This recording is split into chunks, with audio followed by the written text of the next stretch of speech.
Welcome to TFP, the Theatrefolk podcast. I am Lindsay Price, resident playwright for Theatrefolk. Hello, I hope you're well. Thanks for listening.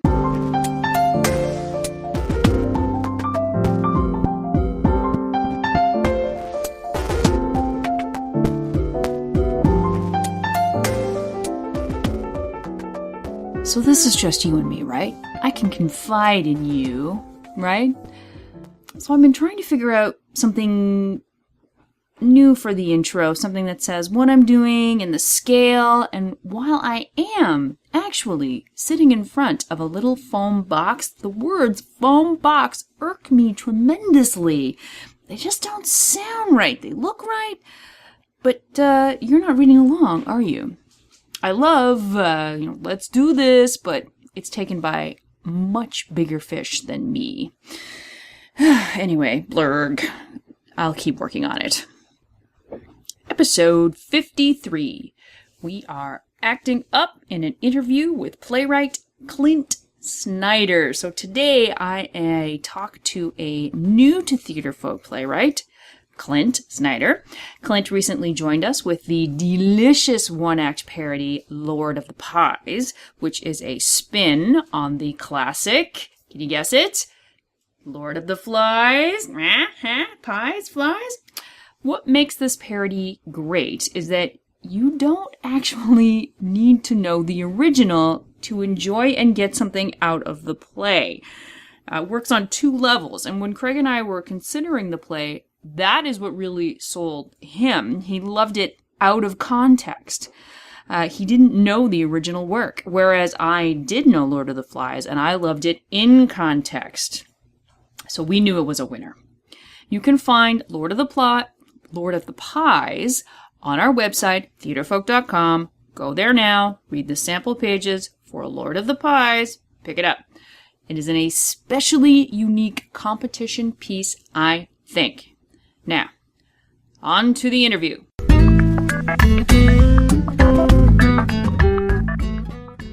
So, I am here with Clint Snyder. Hello, Clint.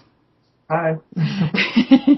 And Clint is one of our writers, and he has written a lovely, lovely piece called Lord of the Pies.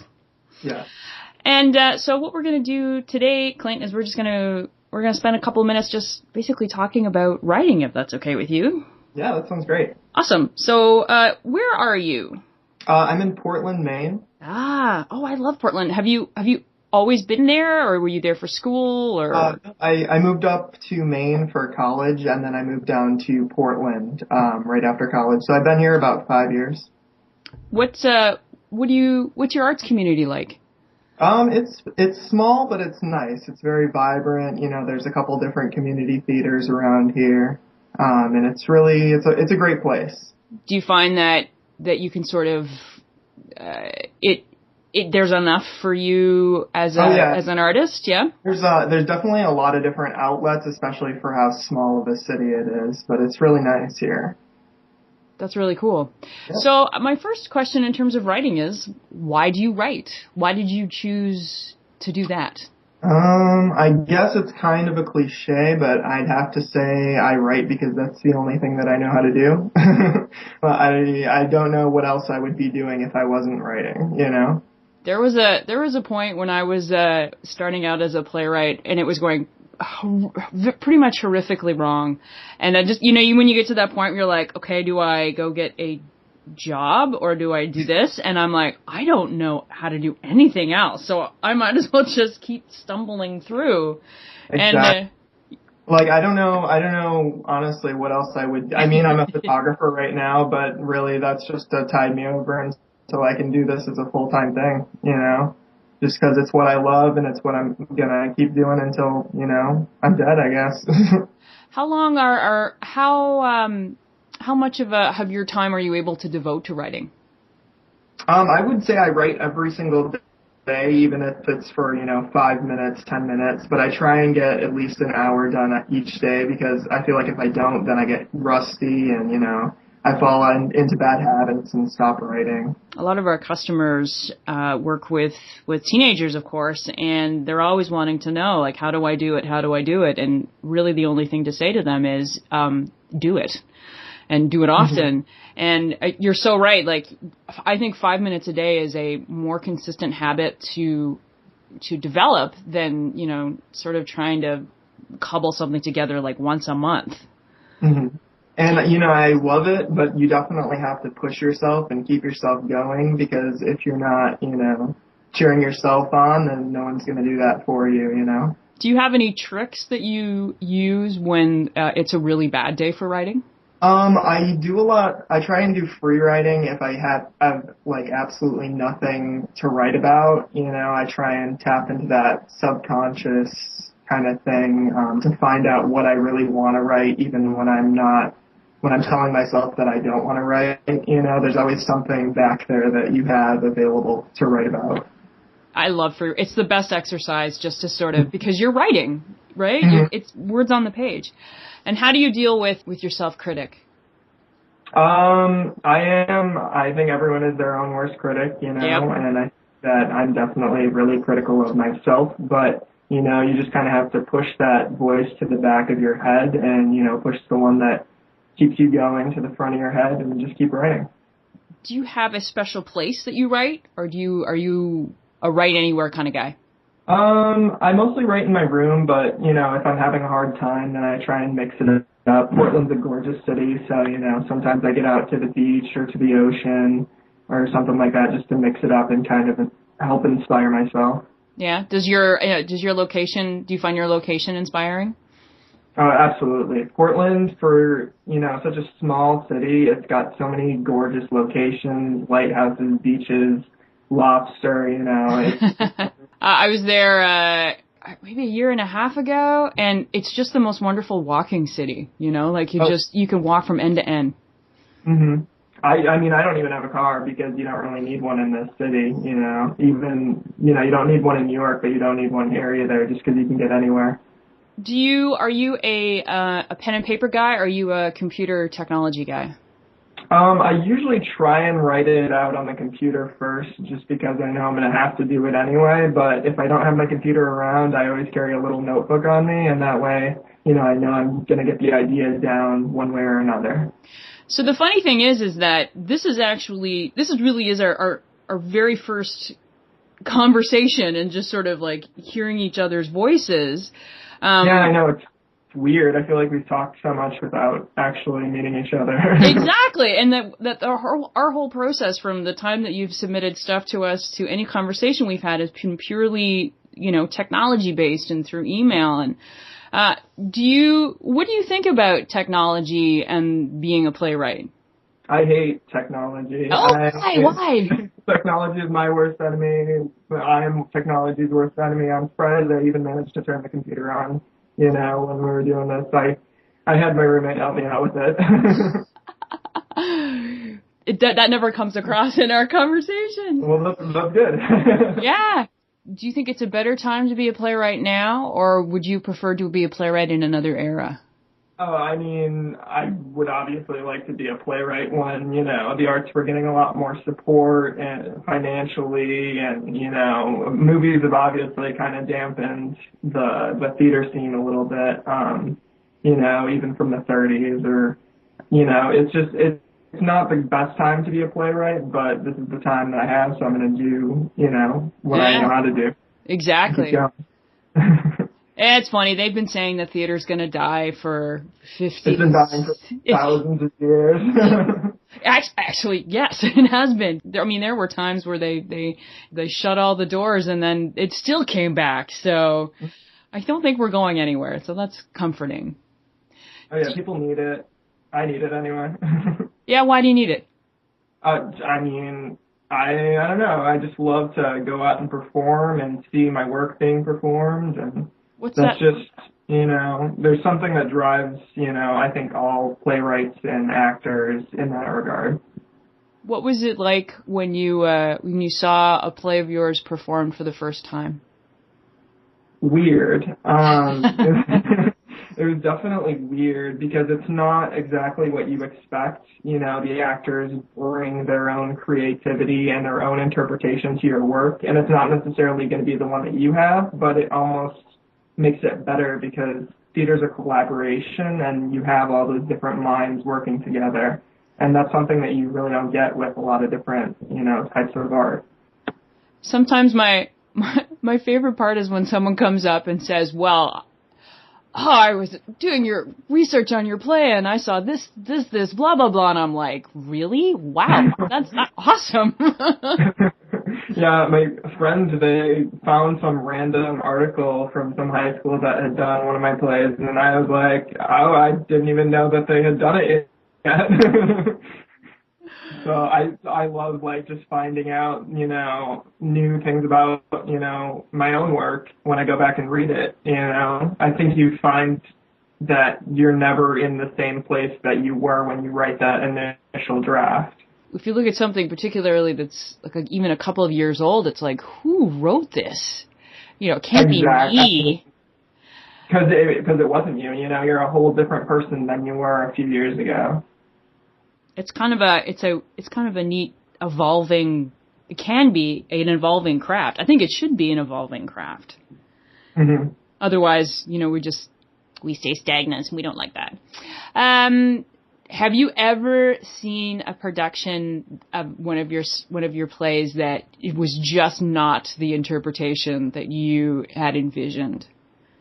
I'm such a new playwright that I haven't seen that many productions of my own play, or, you know, I've been lucky enough not to see one that I absolutely, you know, hated, but I'm sure it's coming, and I'm sure it'll be fine. I'll get over it. That's very lucky that you've been able to, if you can find something that you've liked and everything, you know, that's wonderful. Enjoy that. Enjoy it. So what was your first play? What was the first play that you wrote? My first play that I wrote was kind of weird. It was called Woman Holding a Leash. And it was an older adult child that had his mother in the supermarket. And you know those leashes that they put on children? Yes. It was the adult was wearing that, and she had him you know, carrying him around the store, and then in the end she ends up choking him with it. So it was kind of weird, kind of random, but I don't know, something in my subconscious was telling me to write that. I was just gonna say, what made you put that on what made you put that on paper? You know, I have no idea what I was thinking when I was writing it, but, you know, I'm glad I did write it because it got me, you know, to write more and better scripts, and you know, I'm not exactly sure what I'm going to put down sometimes when I start writing, but, you know, sometimes I surprise myself. Do you ever have trouble coming up with ideas? Yeah. Edward Albee talks about being with play like it's a child that you're about to give birth to, you know, and I think you kind of get those little ideas and they're not fully formed, and, you know, after 3 months, the pieces start to come together and you put them together and you've got all these characters and somewhat of a plot, and you just kind of push it out and write it all out at once, which is what I like to do. I obviously go back and edit, but I think it's good to get it all out at once because, like we were talking about before, you're never the same person after a couple of years, you know? Yeah. I read something once that really one of the best things that you can think of yourself as when you write is as a child, because that's when we were the most creative and the most risk-taking. And, you know, 1 second you're a pony and the next second you're on Mars. Like, without even, you don't even think about what's wrong with that or what that world is. It just is. Mm-hmm. You know, especially because we don't have those limitations that we put on ourselves when we get older, you know, and I think it's important to go back to things that you used to like a lot or things that you used to gravitate to when you were younger. I think that's definitely important exercise in playwriting. Well, and as we get older, there are so many limitations because there's that whole notion of I need to write something that might pay my rent, or I need to, or this happens all the time, where a company says, well, if you change X, Y, and Z, we'll produce your play. And what do you do with that? You know, it's a dilemma. Exactly. And, that's why it's so tough being a playwright nowadays, just because there's, you have to kind of balance a commercial aspect of it with, that need to write what's really important to you and, going back to those childhood memories and really tapping into that creativity. What kind of playwright do you want to be? Like when you see yourself in that world? I don't really know exactly what I want to be yet. I know that I'm not exactly there right now, but I know that, I have my idols, obviously. Durang is huge, for me, and I think he is kind of similar in style, or I'm more similar in style to what he writes, but, I'm not exactly sure what I want to be, but I'm not going to limit myself to one particular idea of a playwright just because it's what, people say is important or what you have to be. Well, that's where you get into trouble, isn't it? Because there's this image of what a professional playwright is supposed to be. Like, and if you look at it that way, I'm not a professional playwright. Like, I write for students. It's awful too, just even on the university level, you get such harsh criticism from so many people that just look down on, scripts that are meant for younger audiences, and it doesn't make them any less, impactful or any less meaningful. In some ways they're more meaningful just because you're helping shape young minds and helping, give them a love for theater, which, I don't understand the criticism there. Well, and when you think about what group of people can still be life-changingly affected by theater, it's not adults, it's teenagers and youth. Like, exactly. And so if we are having an impact that is life-changing, doesn't that make us like amazing playwrights? Because you're changing the world through your art, which is really what artists, are trying to do. When you get at the heart of it, that's all I ever wanted to do was write something with impact. Although, and I have to say, it took me years and years and years to say that, because I had this idea of what a playwright was supposed to be, and I lived in a big city, and I thought that, here I had these companies that these are where I had to be produced, and if I wasn't being produced, then I was a failure. And what a horrible way to think of yourself, And, that's the limitation and the stigma that a lot of society, puts on us just because of their idea of what a playwright is, even though, a lot of those people don't even write plays, so they can't really, it's difficult to be a playwright, having all those criticisms from everywhere coming at you. Well, and then you have that conversation with someone who doesn't write plays, and their first question is always, well, have you written anything that I've seen? Mm-hmm. Or no. Yeah. Even worse, they have input on, what your play should be. Because everybody is an expert, I find. Yeah. That's one thing I definitely learned fast, is that everyone has, a way to make your play better, even if they've never written a play. Yeah, I don't know why that is. Everyone, it's that conversation you have all the time. I think that's the conversation that you have to learn how to handle, time and time again. And it's, although I do think for people who aren't in the theater, it's not malicious. It's just, they have no idea, we're not. They don't know what it's like. They don't know any better. We're not doctors, or we don't have parameters the way that other jobs have parameters. Mm-hmm. Okay, awesome. All right, so we're going to wind up here, and the last thing that we're going to leave with is, although I think you've said a lot of really interesting pieces of advice that some of our younger customers could go away with, but if you had to answer the question to a young teenager standing in front of you who is dying to be a writer and is sort of confused about the whole thing, when they ask you the question, well, what do I do? What would be the one piece of advice you would like to send them off with? I would say to just, write.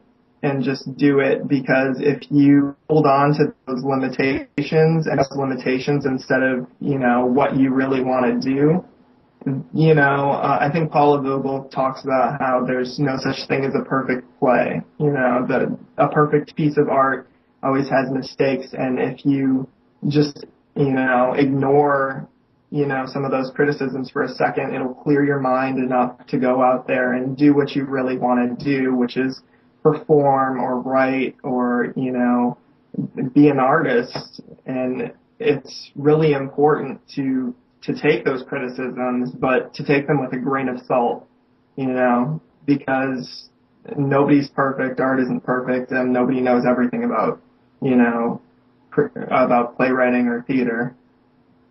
Awesome. Thank you so much, Clint, for spending part of your Sunday with us here. Yeah, thanks. It was a lot of fun.